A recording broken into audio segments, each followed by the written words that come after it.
नमस्कार मंडळी, आणखीन एका नवीन व्हिडिओमध्ये तुमचं मनापासून खूप खूप स्वागत आहे. तर आम्ही आलेलो आहोत गोव्यामध्ये. तर हो, तिरुपती बालाजी दर्शननंतर आम्ही थांबलेलो आहोत गोव्यामध्ये. आणि गोवा म्हणजे 2-3 दिवस गोव्यामध्ये आम्ही आहोत. त्यानंतर आम्ही कोल्हापूरला जाणार आहोत.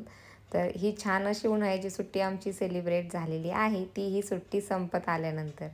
तर हो बघा इथे ही आम्ही करत आहोत स्ट्रीट शॉपिंग गोव्यामध्ये. तर 50% ऑफ चालू आहे.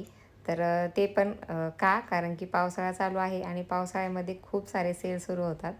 तर बघू शकता, मी काही जाहिरात करत नाही, पण इथे लिहिलेलं होतं त्यामुळे मी तुम्हाला दाखवलं.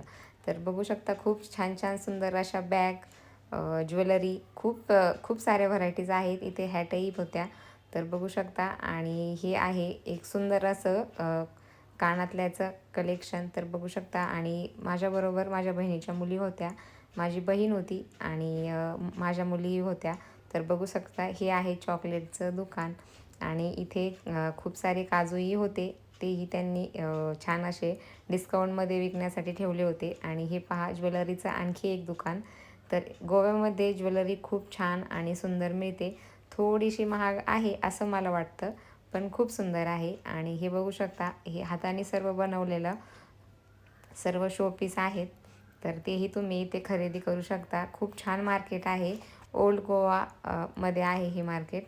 तर नक्की कधी गेल्यानंतर व्हिजिट करा.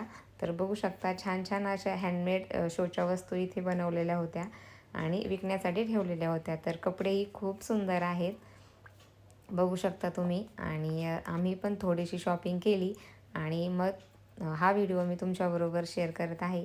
कारण की म्हणजे तुम्ही जर कधी गोव्याला गेलात तर नक्की इथे व्हिजिट द्या.